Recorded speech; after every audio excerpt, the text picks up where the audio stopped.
수학 익힘 80조 평행사변형의 넓이를 구해볼까요? 첫 번째 시간입니다.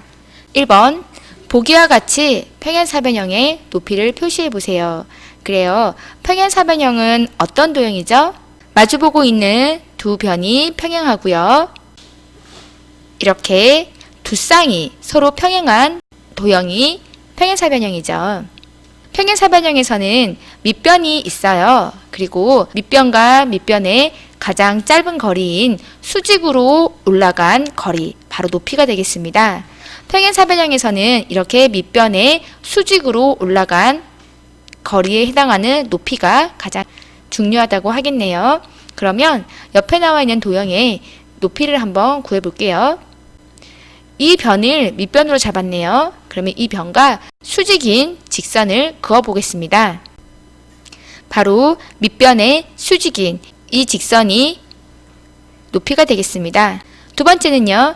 이 선을 밑변으로 잡았네요. 이 밑변을 이렇게 연장했을 때 밑변과 밑변을 수직으로 연결하는 가장 짧은 거리, 높이를 한번 그려보겠습니다. 이렇게 그릴 수도 있고요. 이렇게 그릴 수도 있고요. 다양하게 그려나갈 수 있을 것 같습니다. 가장 중요한 건 밑변에 수직으로 그려주는 거리, 바로 이것이 높이가 되겠습니다. 평행사변형에서는 가장 중요한 게 밑변과 밑변의 수직으로 올라간 거리, 바로 높이, 이 개념을 명확하게 해두시길 바랍니다. 다음은 평행사변형을 넓이가 같은 다른 도형으로 바꾸어 넓이를 구하는 과정입니다. 그래요. 과정이에요. 평행사변형은 직각이 아니에요. 직각이 아니기 때문에 평행사변형을 넓이가 같은 다른 도형, 즉 직사각형으로 바꿔줘야겠네요. 평행사변형은 이렇게 직각이 아니므로 가로와 세로라고 말하기가 조금 어려워요. 따라서 이것을 한 번만 잘라보면은 우리가 넓이를 구하기 쉬운 도형, 즉 직사각형으로 바꾸어서 생각해 볼 수 있을 것 같아요. 이렇게 밑변에 수직인 선을 한번 그어보겠습니다. 이렇게 긋고 나니 옆에 있는 이 부분을 옮겨서 생각해 볼 수 있을 것 같아요. 이 옆에 있는 부분을 옆으로 옮긴다고 해도 이 전체 도형의 넓이는 바뀌지가 않겠죠. 자, 이렇게 도형을 바꾸고 보니 평행사변형의 넓이는 직사각형으로 바꿀 수가 있을 것 같아요. 직사각형에서는 이렇게 가로와 세로로 표시한 것을 평행사변형에서는 밑변과 높이로 두 가지 길이를 표시할 수 있을 것 같아요. 자, 3번 보겠습니다. 2번에서 바꾸어 그린 도형을 보고 보기에서 알맞은 말을 골라 네모 안에 써 넣으세요. 그래요. 평행사변형의 넓이는 우리가 옆에 있는 부분만 이렇게 옮겨버리면 직사각형의 넓이와 같은 것을 알 수 있어요. 따라서 평행사변형의 넓이는 직사각형의 넓이라고 얘기할 수 있겠네요. 직사각형에는 가로의 길이와 세로의 길이가 있죠. 이것을 똑같이 평행사변형에 비교해보면 가로는 밑변이 되고요. 세로는 높이가 되네요. 따라서 평행사변형의 넓이는 밑변의 길이 곱하기 높이가 된다고 말할 수 있을 것 같아요. 자, 이거 외우는 건가요?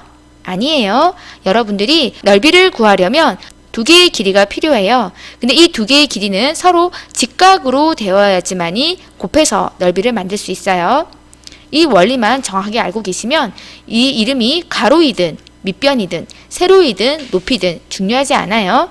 여러분이 직각이 되는 두 길이만 명확하게 구분해 놓으시면 됩니다. 4번 평행사변형의 넓이를 구해보세요. 그래요. 평행사변형의 넓이를 구할 거예요. 넓이는 길이 두 개가 필요하다고 했어요. 그 길이의 관계는 직각으로 만나야 된다고 했습니다.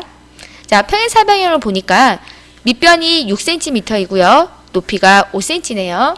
평행사변형은 이렇게 이 옆에 부분을 잘라서 옮겨버리면 직사각형이 된다고 했어요.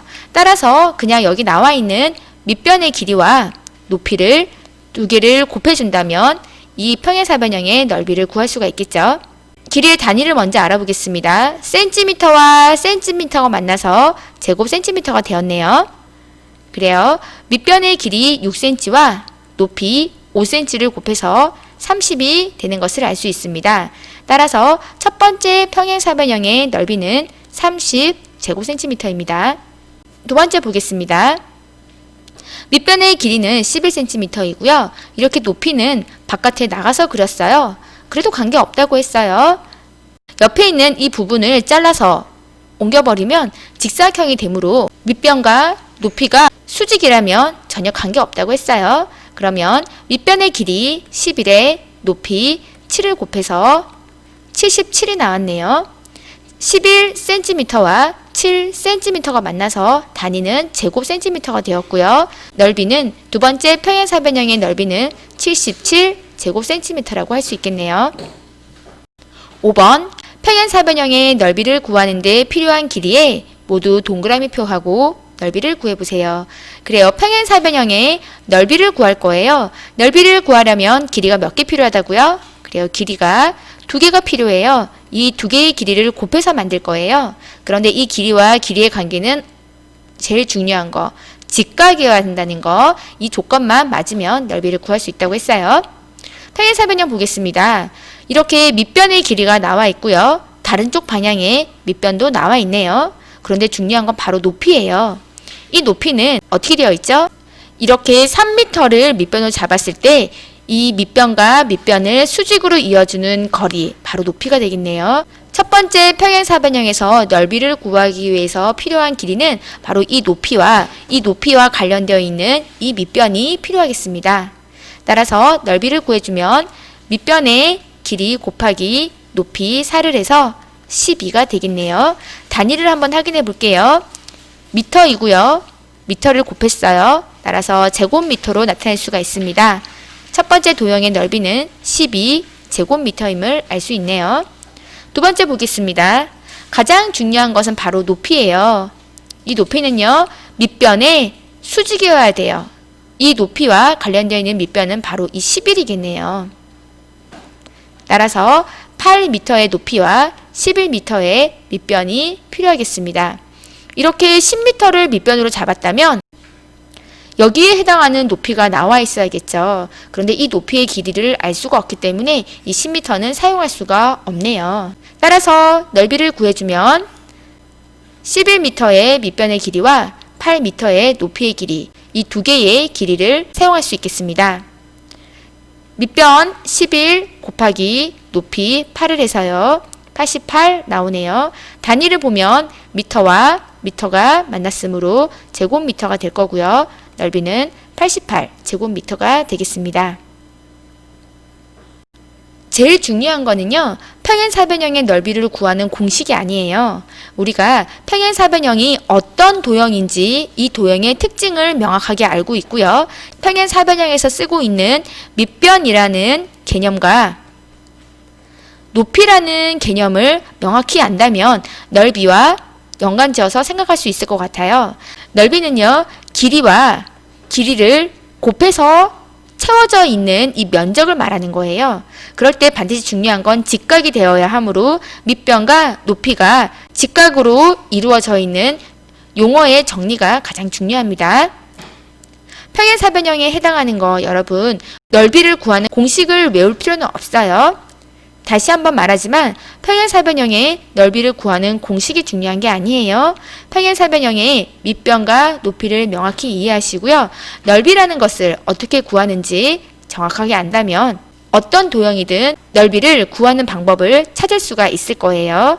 여러분, 개념을 명확하게 익혀두고요. 평행사변형에 대해서 정리해 두시기 바랍니다.